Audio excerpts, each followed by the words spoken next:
I want to thank Karen and David for their wonderful introduction.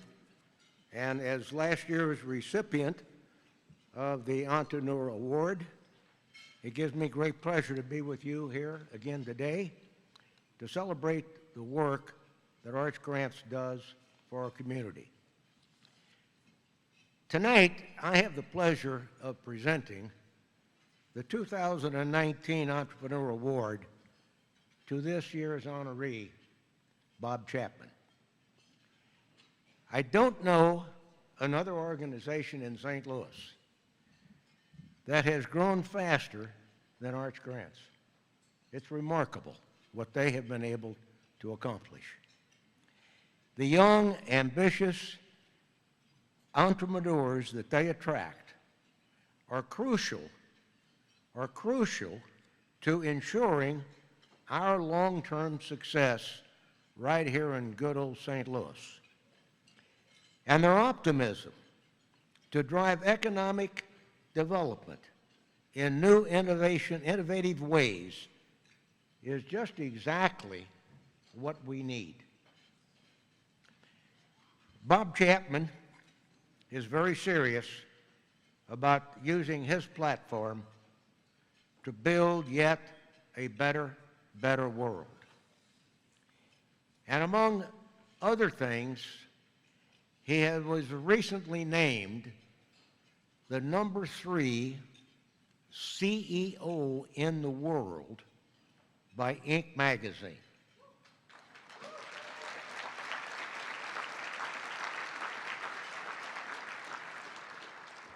For those of you who didn't hear and didn't applaud, let me say this again. He was recently named the #3 CEO in the whole world by Inc. magazine.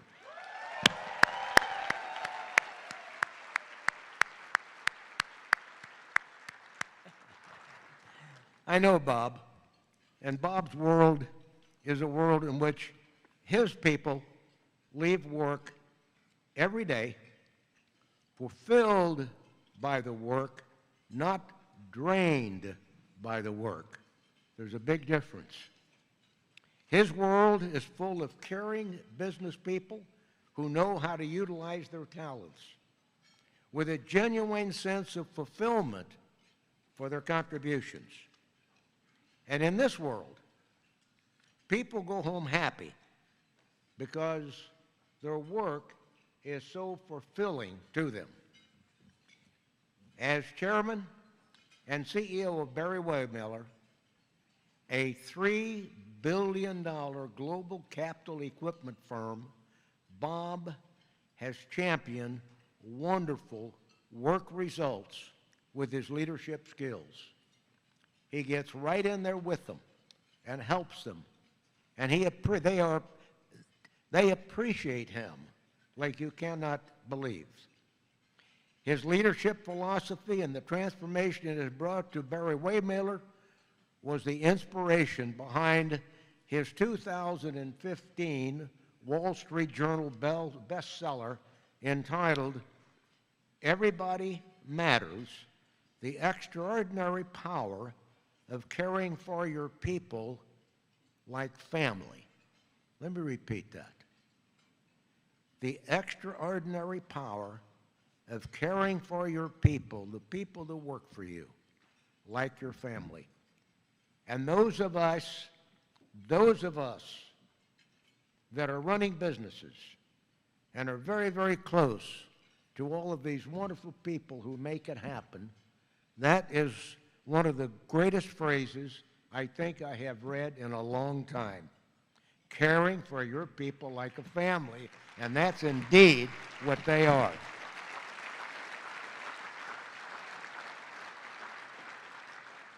For those of you who aren't familiar with Bob and his many accomplishments, Arch Grants has put together a short video about Bob, which we're now going to see. This video shows the impact he's made on our community. Our journey began by what I call people-centric leadership, which was leadership focused on the people we have the privilege of leading.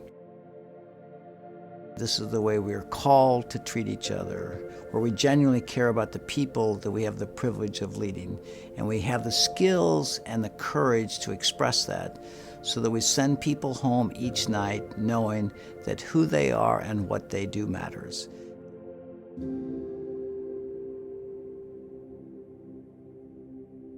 He is the example of the old adage of doing well by doing good. He helps connect people to something bigger than themselves. He's inspiring, he gets people excited about that, and then he unleashes their creativity. He gets more out of his people than I think anybody I've ever met. I've worked at companies who have a relentless sort of pursuit of hiring and top grading their organization so that they have the best talent in the world. And certainly Barry-Wehmiller has a lot of great talent, but I don't think that's their secret sauce. I think their secret sauce is they get way more out of the talent they have than anybody else. But what excites him is the opportunity to touch as many lives as possible in this lifetime. Because every company has people. And if people can be your purpose, you've got a higher purpose. It was my greatest challenges that created my greatest growth. What I learned from that pain shaped the company we became. Prior to 1997, I was a nice guy, but I was a pretty conventional businessman with a little creativity, which combined to create a company doing very well. But we bought a company in 1997 in South Carolina. It was a significant acquisition, about a $55 million company. And I flew down there to be the first day. I was getting a cup of coffee. People didn't know me, I didn't know them. And they were having fun. But the closer it got to be 8 o'clock, you could just see the fun go out of their body. As I walked down to have a meeting with some of our customer service teams, I sat down with them and said, we're going to play a game because I think business should be fun. And it was just an idea to have fun. I didn't think it would change anything. I didn't think people would buy more if you were nice to them. I just wanted people to have fun. Our revenue went up by 20%, but joy went up by 1,000%. When do people express their gifts fully? When they're having fun. If I think about really a transformative point in the company was the 08-09 downturn. One of the things that was most disconcerting for us is not only were we not getting orders, customers who had placed orders that were on our backlog were canceling. It's interesting when you're tested like that, where do you go? And Bob's thought was, what would a caring family do? We had been doing so much work on building trust and talking about who we are and building a stronger leadership team that we were really able to turn on a dime. And within a matter of days, we basically had a strategy. It was a real test for what we said we believed in, but also for people, it was a real proof point. We were at a wedding. Good friends of ours, St. Louisans, were walking their daughter down the aisle. As they got to the altar, he took the hand of his daughter and said, our mother and I give our daughter to be wed to this young man. Not having walked two of my precious daughters down the aisle, I knew that's not what the father wanted to say, that's what he was told to say. What that father wanted to say was, look at young man, her mother and I brought this precious young lady into this world. We've given her all the love and care we could possibly give her so she could be who she's intended to be, and we expect you, young man, through this marriage, for you to continue to allow her to be who she's intended to be. I said, oh my goodness, all 12,000 people who work for us are somebody's precious child. And that day, I no longer saw people as a function, not an accountant, not an engineer, not a receptionist. So it created a profound revelation in terms of what is the responsibility of leadership. It is primary care for the people you have the privilege of leading, and to give them a sense of purpose and hope and safety, that if we work together towards this goal, we will all have lives of meaning and purpose together. We believe what makes Burroughs special is not the buildings, but the people in the buildings. And when we had completed those physical facilities, the first thing we did was invite Bob Chapman to come and speak to our Board of Trustees to bring the inspiration. And all of that inspiration is about people. he's pushing me constantly on how we really take this notion of team and family to heart and what it looks like, not just in the dream state of the future, but in the reality of how did we serve people today. Being around Bob Chapman reminds you that it's not all about you. Life is not all about you. It's about other people as well, and those around you. I asked him what his plans were for the year, and he said, we're looking at 10 to 12 acquisitions this year. And I said, Bob, you've got 26 grandchildren and 108 companies that you've bought. So when the number of companies exceeds the number of grandchildren, maybe you've got enough. And he said, you know, I don't know how much time I have left, and on my deathbed, I will not be proud of the machines we built or the money I made. I'll be proud of the lives we touched. You can bring out the best in people, or you can just make everybody enraged and angry, and we've seen a lot of that in our time. And Bob brings out the best in people. Walk with the dreamers, the believers, the courageous, the cheerful, the planners, the doers, the successful people with their heads in the clouds and their feet on the ground. Let their spirit ignite a fire within you to leave this world better than when you found it. That is the responsibility of leaders, okay? Not to manage people, not to supervise people, but to create an environment where people can discover their gifts, develop their gifts, share their gifts, and go home each night appreciated for whatever those gifts are, so they can be good to the people they lead in their home and in their community. Isn't that the power of business for good?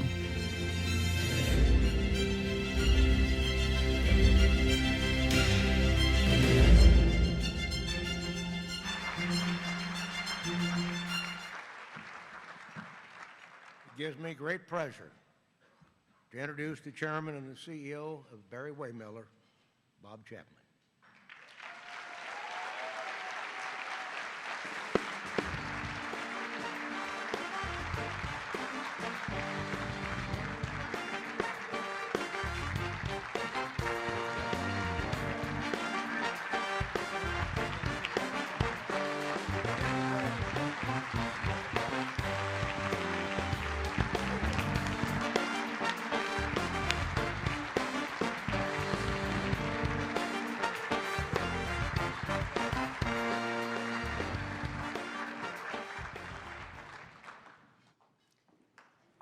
I'm just going to amplify a couple of points on that video because I think that video captured our message.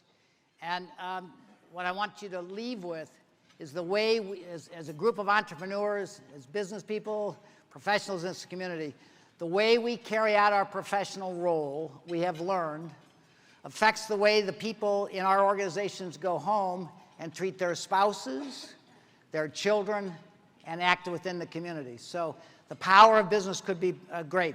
And let me tell you a small story. Cynthia and I are fortunate to live in Aspen, Colorado now. Our granddaughter graduated from Aspen High School a couple of years ago. And many of you have been to a graduation where there's a great deal of joy. And as one of these 125 kids walked up to get their diploma, the parents had great joy, great cheering, great joy as that child was going to go off in the world. And given what I know and I'm going to share with you, I had tears in my eyes as I thought about my granddaughter going into the world. We live in a world right now where 88% of all people who work feel they work for an organization that does not care about them. 3 out of 4 people in this country are disengaged in what they're doing. There's a 20% increase in heart attacks on Mondays. We live in a society where we have TGIF. Thank goodness it's Friday. Get the hell out of this place. I dream of a day where we have TGIM. Thank goodness it's Monday. Get away from the kids, the spouse, the home, and get back to a place where I feel valued. 55% of all people would trust a stranger more than they would their boss. 65% of all people would give up a salary increase if they could just fire their boss. 65%. What our society is suffering from is leadership malpractice. We have an epidemic of anguish in this country. We have the lowest unemployment in 50 years. We're at peace in the world, and we have the highest level of anxiety we've ever had in this country. Why? Because people don't feel valued. When I look back on my education at undergraduate Indiana and graduate Michigan and some experience at Price Waterhouse, I think back on what I was taught. I was taught management, not leadership. I took management classes, got a management degree, and got a job in management. I thought, therefore, I was supposed to manage people. Name anybody in your life you can manage. Name anybody in your life that wants to be managed. Okay, I was taught to view people as objects. Everybody was there for my success.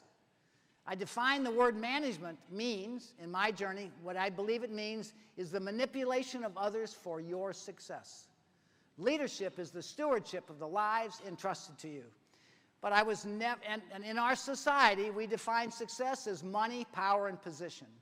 I know many people with money, power, and position who are not successful as a true human being. I was never taught to care for the people I would have the privilege of leading. Okay, nor was I ever taught to inspire. So I want to talk to you just really briefly about our transition to what we now call truly human leadership. It's about people, purpose, and performance. And the first word intentionally is people. The first responsibility of the leader is the men and women in their care. In the military, there's an expression, officers eat last. Okay? Simon Sinek, after he studied our company, wrote a book called Leaders Eat Last. The primary responsibility of the leader is the men and women in their care to give them a good future. So what's our organizational purpose?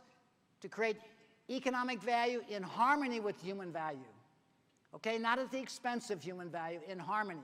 It only makes sense if we allow people to be in an environment where they can discover their gifts, share their gifts, be appreciated for their gifts, and go home feeling valued, that they're going to treat their families as they have been treated.